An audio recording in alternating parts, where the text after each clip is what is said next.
Friends welcome to my channel. तो বন্ধুরা আপনারা যারা ইউটিউব শর্টস ক্রিয়েটর রয়েছেন আর ভাবছেন যে ইউটিউব শর্টস ভিডিও তৈরি করব কিন্তু আপনারা বুঝে পাচ্ছেন না যে কিভাবে ইউটিউব শর্টস ভিডিওটা তৈরি করতে হয়। তো আজকে আমি এই প্রবলেমের একেবারে ফুল এবং স্থায়ী একটা সমাধান দেব। তো বন্ধুরা আমরা ইউটিউব শর্টস এর পাশাপাশি অনেকে আছে যে লং ভিডিও আমরা ক্রিয়েট করি।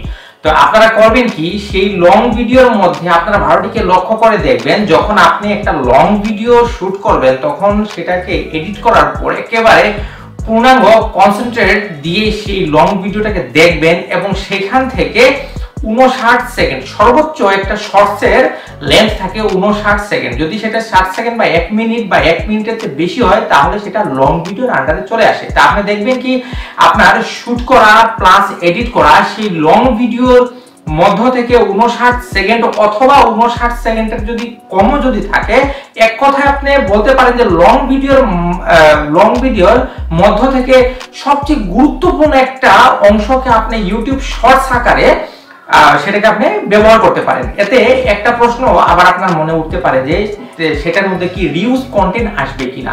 একদম পরিষ্কার কথা, সেটার মধ্যে কোনো দিনই রিউজ কন্টেন্ট কিন্তু আসবে না। যদি আপনি একটা 5 মিনিটের লং ভিডিওর মধ্য থেকে 30 সেকেন্ড 40 সেকেন্ড এবং আপনি 59 সেকেন্ডে যদি একটা শর্টস একটা অংশ যদি আপনি সেখান থেকে কেটে সেটাকে যদি আবার এডিট করে মডিফাই করে যদি সেটাকে আপনি শর্টস আকারে যদি আপনার চ্যানেলে আপনি আপলোড করেন তাহলে দেখবেন আপনার কন্টেন্ট প্লাস ভিডিওর কিন্তু কমতি হবে না। এতে করে আপনি লং প্লাস শর্টস আপনি একটাই কন্টেন্ট বা একটা ভিডিও থেকেই আপনি অল্প পরিশ্রমে অল্প এডিটিং এ অল্প মেধা খরচ করেই আপনি লং এবং শর্টস দুটোটাই আপনি এখান থেকে বের করতে পারছেন। তো আপনি যখনই লং ভিডিও আপনি শুট করবেন তখন এটার মধ্যে কিছু গুরুত্বপূর্ণ অংশ আপনি মাথায় রেখে সেটাকে শর্টস আকারে আপনি বের করবেন, এটা মাথায় রেখে আপনি শুট করবেন। তবে একটা জিনিস হলো কি আপনার লং ভিডিওর মধ্যে কিন্তু সেই শর্টস কিন্তু থাকে। তো ওই শর্টসটাকেই ওই অংশটুকু আপনি শর্টস আকারে আপনি এডিট করে আপনি কি করবেন আপনার চ্যানেলে আপনি আপলোড করবেন। আপনি যদি আমার সাবস্ক্রাইবার অথবা যদি আপনি যদি আমার নিয়মিত যদি দর্শক হয়ে থাকেন তাহলে আপনি দেখবেন যে আমার অনেকটা শর্টস এবং লং প্রায় একই রকম আছে।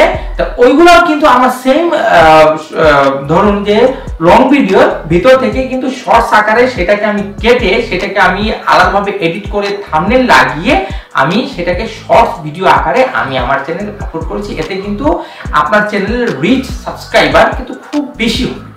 তা আশা করবো আজকের এই ভিডিও থেকে আপনি লং এবং শর্টস কিভাবে আপনি শুট করবেন, কিভাবে এডিট করবেন, কিভাবে আপনি আইডিয়া জেনারেট করবেন এই ভিডিওর মাধ্যমে আজকে আপনি পেয়ে গেছেন। তো আজকে এই ভিডিও দেখার পর আপনি আপনার চ্যানেলে অবশ্যই এই টেকনিকটা অ্যাপ্লাই করবেন। আর যদি ভিডিও ভালো লাগে লাইক করবেন, কমেন্ট করবেন, শেয়ার করবেন এবং চ্যানেলে যদি একেবারে নতুন হয়ে থাকেন চ্যানেলটা আমার সাবস্ক্রাইব করবেন।